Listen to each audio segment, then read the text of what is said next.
La condición canónica de las personas físicas en la Iglesia Católica se refiere al conjunto de derechos y deberes que un individuo posee en el ordenamiento jurídico de la Iglesia.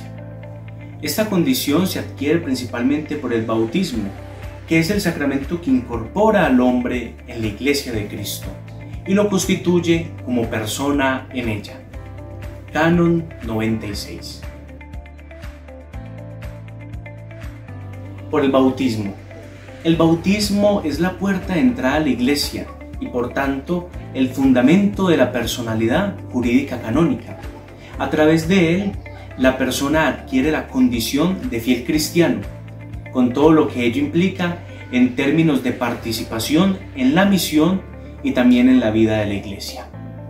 Por otro lado, encontramos la igualdad fundamental en dignidad y acción. El Código de Derecho Canónico en el Canon 208 establece una verdadera igualdad entre todos los fieles en cuanto a la dignidad y acción en virtud de su regeneración en Cristo. Esto significa que independientemente de su vocación, ya sean laicos, clérigos, religiosos, todos cooperan en la edificación del cuerpo de Cristo.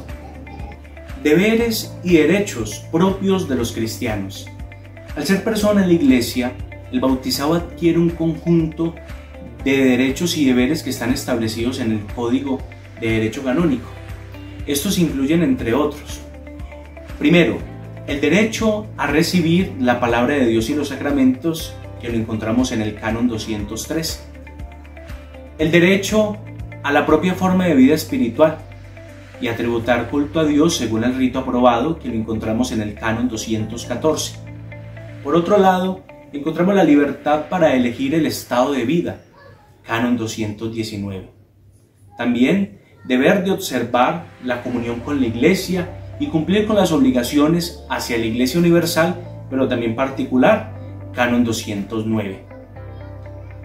También el deber de llevar una vida santa y promover la santificación de la Iglesia, Canon 210. El deber y derecho de trabajar para que el mensaje de salvación alcance a todos, Canon 211, la obligación de seguir a los pastores sagrados como maestros de la fe y rectores de la Iglesia, que lo encontramos en el Canon 212, parágrafo 1. También está el derecho a manifestar a los pastores sus necesidades, deseos y opiniones, Canon 212, parágrafo 2 y 3. Y por último, el deber de ayudar a la Iglesia en sus necesidades, que lo encontramos en el Canon 222, en el parágrafo 1. Otro elemento clave es la consideración de la condición individual. La condición canónica también tiene en cuenta la situación específica de cada persona. Esto incluye factores como la edad, ya sea mayor, menor o infante, pero también el uso de razón, el domicilio y cuasi domicilio, la consanguinidad y la afinidad. Por último, también el rito al que se pertenece. Estas condiciones influyen en la capacidad de la persona para ejercer plenamente sus derechos o asumir ciertas obligaciones. Por último, también encontramos la comunión eclesiástica y las sanciones. Para que la persona física disfrute plenamente de sus deberes y derechos, es necesario que esté en comunión eclesiástica y que no le impida una sanción legítimamente impuesta, Canon 96. Esto significa que la exclusión de la plena comunión o la imposición de una pena canónica, como la excomunión, puede restringir o suspender el ejercicio de ciertos derechos.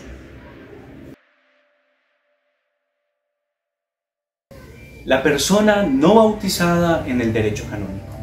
Es importante señalar que el derecho canónico, aunque se centra en los bautizados, reconoce implícitamente la subjetividad natural de los no bautizados. Los no bautizados son considerados personas en un sentido filosófico y natural, con su propia capacidad jurídica y de obrar en el orden natural. Sin embargo, el derecho canónico no les atribuye la condición canónica propia de los fieles, ya que ésta deriva únicamente del bautismo como incorporación a la Iglesia. No obstante, pueden tener ciertas relaciones con la Iglesia en virtud del derecho natural. o por actos jurídicos que involucren a la Iglesia. En resumen, la condición canónica de las personas físicas es el estatus jurídico que el derecho de la Iglesia otorga a los bautizados, confiriéndoles un conjunto de derechos y deberes que los vinculan a la vida y misión de la Iglesia, y que están condicionados por su situación particular y su permanencia en la comunión eclesiástica.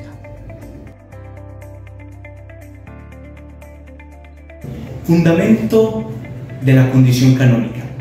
El Código de Derecho Canónico establece en el Canon 96 que, por el bautismo, el hombre se incorpora a la Iglesia de Cristo y se constituye persona en ella, con los deberes y derechos que son propios de los cristianos, teniendo en cuenta la condición de cada uno, en cuanto estén en la comunión eclesiástica y no le impida una sanción legítimamente impuesta. Esto significa que, primero, el bautismo es la puerta de entrada. Es el sacramento que confiere la personalidad jurídica en la Iglesia. Sin él, una persona no tiene una condición canónica, en el mismo sentido que un fiel. Segundo, adquisición de deberes y derechos. Al ser bautizado, el individuo se convierte en sujeto de deberes y derechos específicos dentro del ordenamiento jurídico de la Iglesia. Tercero, consideración de la condición de cada uno. No todos los bautizados tienen los mismos derechos y deberes, ya que estos varían según su estado de vida, ya sea clérigo, religioso, laico o la misma edad, o si pertenecen a una iglesia particular que la denomina el Código de Derecho Canónico sui iuris. Cuarto y última, importancia de la comunión eclesiástica. Para ejercer plenamente esos derechos y deberes, la persona debe estar en plena comunión con la Iglesia Católica. La excomunión, por ejemplo, es una sanción que impide el ejercicio de ciertos derechos. Elementos que definen la condición canónica. Además del bautismo, otros factores influyen en la condición canónica de una persona física. Primero, la edad. Canon 97 al Canon 98. Aparece el mayor de edad, que es aquel que ha cumplido 18 años de edad, teniendo el pleno ejercicio de sus derechos. Menor de edad, antes de los 18 años. El infante, menor de 7 años, considerado sin uso de razón. El uso de razón se presume a partir de los 7 años. Los menores están sujetos a la potestad de sus padres o tutores para el ejercicio de sus derechos, salvo excepciones legales.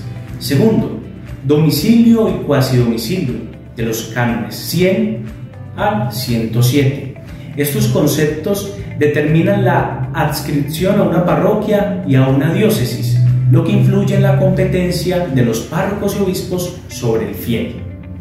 Tercero, parentesco, de los cánones 108 al canon 110. La consanguinidad, la afinidad y la adopción civil tienen relevancia canónica, especialmente en lo que respecta al matrimonio y a ciertos impedimentos.